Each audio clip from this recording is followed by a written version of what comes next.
Hi everyone and welcome to my channel. और आज हमारी वीडियो में हम करने वाले हैं relationship between zeros as well as coefficients of a polynomial. तो हमारा आज का टॉपिक ये है डिस्कशन का। तो इस टॉपिक पर हम लोग स्टार्ट करते हैं डिस्कशन और इसे समझने की कोशिश करते हैं। यहाँ पर हमारे पास क्या बोला गया है कि आप लोगों को रिलेशनशिप ढूंढना है between zeros as well as the coefficients. मैंने आपको मेरी पास्ट वीडियोस में बताया है कि पॉलिनोमियल्स के आप ज़ीरोज़ या सॉल्यूशंस कैसे फाइंड आउट कर सकते हो। मैंने आपको लीनियर और क्वाड्रेटिक पॉलिनोमियल के बारे में बताया है और जो आपके क्यूबिक पॉलिनोमियल्स हैं उन पर भी जल्द ही आपको अपडेट मिल जाएगी। तो अब हम लोग बात करते हैं कि जो क्वाड्रेटिक इक्वेशन को सॉल्व करने पर हमें जो सॉल्यूशंस मिलते हैं उन्हें ज़ीरोज़ भी कहा जाता है, उनके बीच में और यहाँ पर क्वाड्रेटिक में जो जो टर्म्स इन्वॉल्व होते हैं उनके कोएफिशिएंट्स के बीच में क्या रिलेशनशिप होता है, हमें ये पता करना है। ओके, तो पहले मैंने यहाँ पर कुछ डाटा यहाँ पर कंसोलिडेट किया है एक जगह पर आपको समझाने के लिए। तो पहले ये देख लेते हैं कोएफिशिएंट, क्योंकि बात आ रही है कोएफिशिएंट। तो कोएफिशिएंट्स क्या हैं? जब आप एक्स स्क्वायर की बात करते हो जो कि फर्स्ट टर्म है तो उसका कोएफिशिएंट कहलाया जाता है A and it is always I mean in this case it is 1। तो आपको याद रखना है कि किसी भी क्वाड्रेटिक इक्वेशन में एक्स स्क्वायर या वाई स्क्वायर या जेड स्क्वायर जो भी वेरिएबल लिया जा रहा है बस उसकी डिग्री 2 होनी चाहिए, उसका कोएफिशिएंट आपको देख के लिखना होगा। तो इस इक्वेशन में कुछ भी नहीं है तो डिफ़ॉल्ट 1 है, तो इसलिए हमने 1 ले लिया है। फिर आता है कोएफिशिएंट ऑफ एक्स, जो आपका डिग्री 1 टर्म होगा ये आपका डिग्री 2 टर्म होगा, और ये वाला जो रहता है ये आपका डिग्री 1 टर्म होता है, तो या पावर 1 टर्म बोल लीजिए आप। तो यहाँ पर इसकी पावर 1 होती है और यहाँ पर भी इसके आगे कुछ नहीं है, तो डिफ़ॉल्ट हमारे पास -1 है। Be careful with the sign, जल्दबाजी में स्टूडेंट सिर्फ 1 ले लेते हैं, इट हैज़ टू बी -1। फिर आपके पास आ जाता है कांस्टेंट। जब आप कांस्टेंट टर्म की बात करते हो तो इस टर्म का जो पावर होता है वो 0 होता है, मतलब इसके साथ कोई अल्फ़ाबेट जुड़ा हुआ नहीं होता है। और यहाँ पर कांस्टेंट टर्म आप देख सकते हो -6 है, क्योंकि मैंने पहले भी बताया है साइंस काफ़ी मैटर करते हैं। तो ये मैंने आपको बता दिया कि कोएफिशिएंट्स क्या हैं। अब हम लोग चलते हैं, पहले इसके ज़ीरोज़ निकाल लेते हैं। तो ज़ीरोज़ मैंने आपको कल की वीडियो में भी सिखाया था, एक बार आप फिर देख सकते हो। तो हम लोग लिखेंगे यहाँ पर 1x square minus 1x minus 6, ये हमारा क्वाड्रेटिक पॉलिनोमियल है। तो एज़ पर द रूल्स आपको फर्स्ट टर्म और लास्ट का कांस्टेंट टर्म जो है वो मल्टीप्लाई कर लेना होता है। तो हमें मिल जाता है 1 into 6 which is equals to 6। हाँ, मल्टीप्लिकेशन के टाइम पर आप लोग बॉदर मत करिए कि यहाँ पर क्या साइन है, तो 1 6 6 है। अब वो तमाम टेबल्स हम लिख लेते हैं जिसमें हमें 6 फैक्टर्स मिल जाएंगे। तो 6 एज अ फैक्टर मिल जाएगा, तो 1 6 6 as well as 2 3 6। Not required 3 2 क्योंकि वो सेम ही होगा। तो 2 3 हमारे पास 6 हो रहा है, हमें बीच के टर्म में चाहिए -1। तो मैं आपको बता दूं 6 + 1 हमें 7 देगा, 6 - 1 5। तो हमारे लिए ये सेट नहीं काम करेगा, we are going to choose this particular set. तो हमने डिसाइड कर लिया है कि 3 में से अगर आप 2 माइनस कर दोगे तो आपको बचने वाला है 1। तो हमने ये वाला सेट कंसिडर कर लिया है 2 और 3 का। तो 3 - 2 1 देगा, मगर आप देख सकते हो प्रॉब्लम में यहाँ पर नेगेटिव की साइन है, तो मतलब bigger number has to carry a negative sign. तो अगर आप इसे माइनस देते हो तो डेफिनेटली आपको इसे फिर प्लस में कन्वर्ट कर देना पड़ेगा, ताकि आपको यहाँ पर आंसर -1 आ जाए।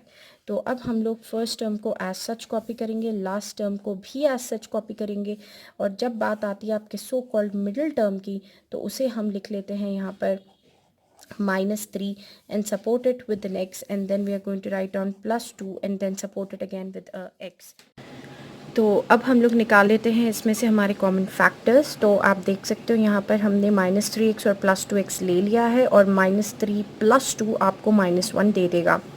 तो हमारे दो सेट्स में से हम यहाँ से कॉमन निकालते हैं, 1 और 3 में से 1 आ जाएगा, x स्क्वायर और x में से x बाहर निकल जाएगा। तो डेफिनेटली 1x और 1x स्क्वायर में से आपका x बच जाएगा, और यहाँ पर x इज़ ऑलरेडी आउट, तो यहाँ पर -3 रिमाइंडर होगा। 2 और 6 में से आपका 2 बाहर आएगा। स्टार्टिंग में प्लस की साइन है तो आपको +2 ही लेना है, अगर माइनस होता तो माइनस लेते। x का कोई पेयर नहीं है तो x is not going to come out, brackets open. So यहाँ पर आपको सिर्फ x मिल जाएगा, एंड 2 की टेबल में 6 comes t times, so this is x - 3। अब आप देख सकते हो कि ये दोनों ब्रैकेट्स आपको सेम आ गए, so you are absolutely right. तो हम लोग इन दोनों को पहले एक सेट में डाल देते हैं, तो we get 1x + 2 and this is x - 3, so which can be written as x + 2 × x - 3। अब हम लोग इसमें से सॉल्यूशंस निकाल लेते हैं, तो बाय इक्वेटिंग टू 0, क्योंकि यहाँ से ये दोनों लीनियर पॉलिनोमियल्स बन जाते हैं ऑफ डिग्री 1, तो x is equals to -2 and यहाँ पर x इक्वल्स टू +3, और ये हम दे देते हैं अल्फ़ा और इसे हम दे देते हैं नाम आपका बीटा। तो इस तरीके से हमने दो रूट्स निकाल लिए हैं, that is alpha and beta. तो अब हम इस इन्फॉर्मेशन पर चलते हैं। यहाँ पर सबसे पहले हमें ये याद रखना है कि we have to find out the relationship between zeros and coefficients. तो ज़ीरोज़ तो आपके अल्फ़ा और बीटा हो गए हैं और कोएफिशिएंट्स आपके ए, बी और सी हो गए हैं, राइट। तो अब हमें रिलेशन बताना है, तो आप यहाँ पर देख सकते हो ये जो डाटा मैंने यहाँ पर लिखा हुआ है, इसमें मैंने रिलेशनशिप क्लियरली मेंशन किया हुआ है कि ज़ीरोज़ जो अल्फ़ा और बीटा होता है उनका सम कोएफिशिएंट्स के टर्म्स में लिखा जाता है -b/a, और उन दोनों का जो प्रोडक्ट होता है alpha into beta, it is written nothing but as c/a। तो आप देख सकते हो कि यहाँ पे हमारे पास ज़ीरोज़ आ चुके हैं और यहाँ पर कोएफिशिएंट्स, तो दोनों के बीच में रिलेशन क्या है कि इनका सम इस रेशो के इक्वल होगा और इनका प्रोडक्ट इस रेशो के इक्वल होगा। तो ये हम करके अभी वेरीफाई कर देते हैं आप लोगों को। तो सबसे पहले हम लोग कंसिडर करते हैं अल्फ़ा प्लस बीटा, तो ये नॉर्मल मैथमेटिकल एडिशन होगा। तो अल्फ़ा आपका -2 है एंड बीटा आपका 3 है, तो we get -2 and we get +3 which is nothing but +1। तो हमें यहाँ पर आ गया +1। अब हम करके देख लेते हैं -b/a। तो जैसे मैंने यहाँ पर इंफॉर्मेशन लिख रखी है, तो पहले मैं लगाती हूँ माइनस, क्योंकि बी केयरफुल, ये माइनस आपका फॉर्मूले का है। फिर ब्रैकेट्स ओपन कर लेते हैं और b की वैल्यू -1 है, ये अंदर सब्सटीट्यूट कर देते हैं, और a की वैल्यू भी 1 है, तो माइनस इंटू माइनस आपको 1 दे देगी। तो इससे आप लोग क्लियरली देख सकते हो कि alpha plus beta is equals to -b/a is equals to 1, क्योंकि हमें दोनों तरफ यहाँ पर आंसर्स सेम आए हैं। फिर वैसे ही हम लोग चलते हैं about your product of the polynomials पर। तो ये तो हम लोगों ने फाइंड आउट कर लिया योर सो कॉल्ड सम, और अब हम लोग चलते हैं अबाउट सो कॉल्ड प्रोडक्ट पर। तो प्रोडक्ट की भी वेरिफिकेशन हमें देनी होगी, तो we have to consider again alpha is -2 and beta is equals to 3, और अब हम ले लेते हैं अल्फ़ा इंटू बीटा, तो we get -2 × 3 which is equals to -6। और फिर हम चलते हैं यहाँ पर c/a की तरफ। तो c आप देख सकते हो -6 है, और a आप देख सकते हो यहाँ पर 1 है, तो which is -6 all again. So you can see over here कि ये दो आंसर्स भी हमारे पास एब्सोल्युटली सेम आए हैं। तो this implies that alpha into beta is equal to c/a। तो ये आपने रिलेशनशिप बता दिया है between nothing but your zeros as well as your coefficient. Okay, तो इस तरीके से आपको आपके एग्ज़ाम में भी करना है जब वो लोग पूछते हैं relationship between zeros and coefficients. यहाँ पर मैंने आपको ये एक्स्ट्रा इन्फॉर्मेशन क्लैरिटी के लिए बताई है ताकि आपको हर चीज़ क्लियर हो। एग्ज़ाम में आपको इतना डिटेल में कुछ करने की ज़रूरत नहीं होती है। Main you have to solve this, split the middle term, alpha beta निकाल लेने होते हैं, and then you have to just calculate alpha plus beta equals to -b/a करके बता देना होता है, and alpha into beta is equal to c/a करके बता देना होता है।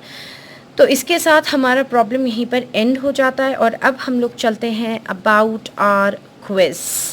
तो हमारी क्विज़ थी, जो कल की हमारी क्विज़ थी वो थी फाइंड द ज़ीरोज़ ऑफ, मैंने आपको एक क्वाड्रेटिक पॉलिनोमियल दिया था और उसके सॉल्यूशंस निकालने के लिए कहा था। तो हमारे आंसर्स है -2 और 4, and congratulations to all the winners.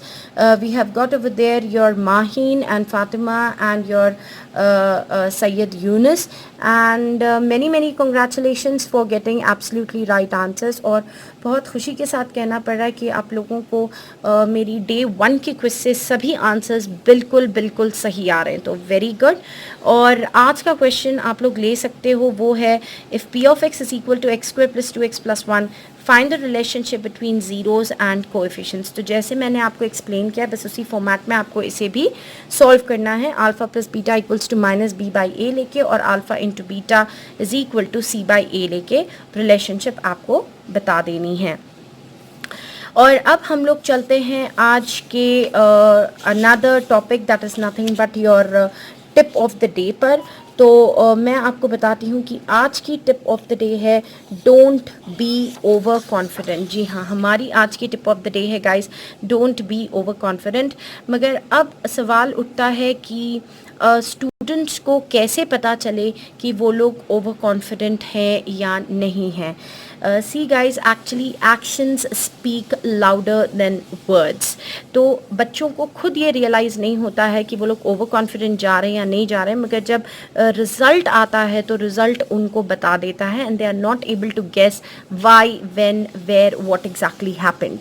तो ओवर कॉन्फिडेंस का मतलब ये होता है, जनरली ये गुड स्टूडेंट्स के साथ होता है, जो स्टूडेंट्स काफ़ी अटेंटिव होते हैं और जो स्टूडेंट्स अच्छा पढ़ने वाले होते हैं, जिन्हें पढ़ाई में इंटरेस्ट होता है, एक ऐसा फेज़ आ जाता है कि वो लोग ओवर कॉन्फिडेंस में चले जाते हैं। इसी कॉन्फिडेंस इज़ रियली गुड, मगर अगर वही कॉन्फिडेंस ओवर कॉन्फिडेंस हो जाता है then it can prove really fatal in your exams.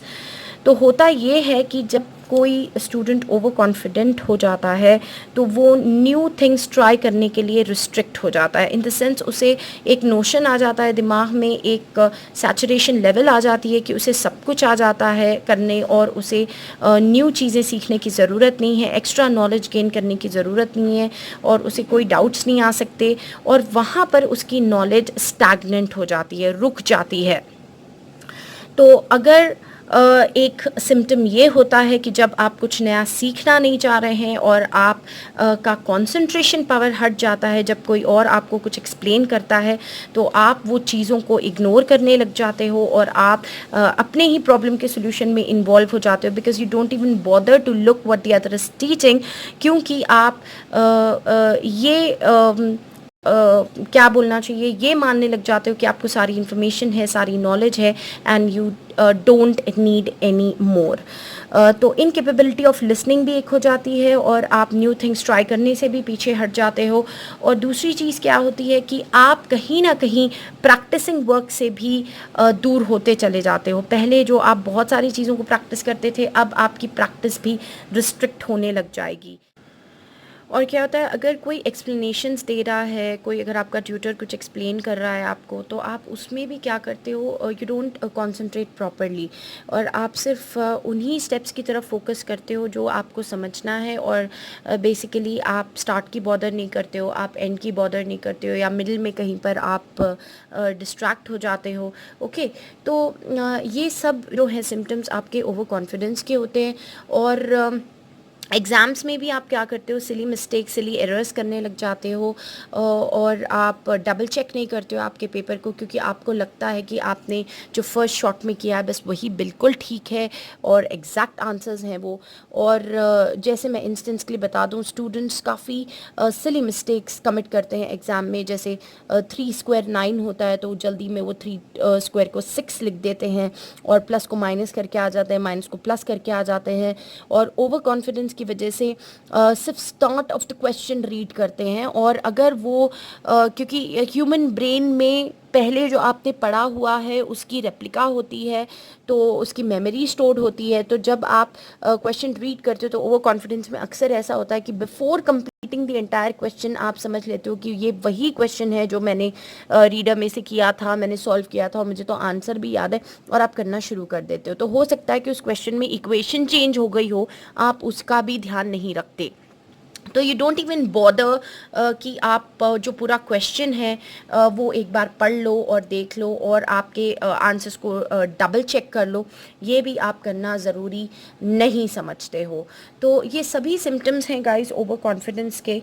तो मैं आप सभी स्टूडेंट से रिक्वेस्ट करूँगी कि जब भी आप लोग अपने एग्ज़ाम्स की प्रिपरेशन जब कर रहे हो तो प्लीज़ ओवर कॉन्फिडेंस मत होइए, because it is always good to be confident but it is not good to be over confident. तो इस चीज़ का आप ध्यान रखिएगा, और अगर आपको वीडियोस अच्छी लगती हैं तो लाइक कर दीजिए, शेयर कर दीजिए और सब्सक्राइब कर दीजिए, और मिलते हैं फिर आपके साथ एक नई वीडियो लेकर। और तब तक के लिए thank you and good bye.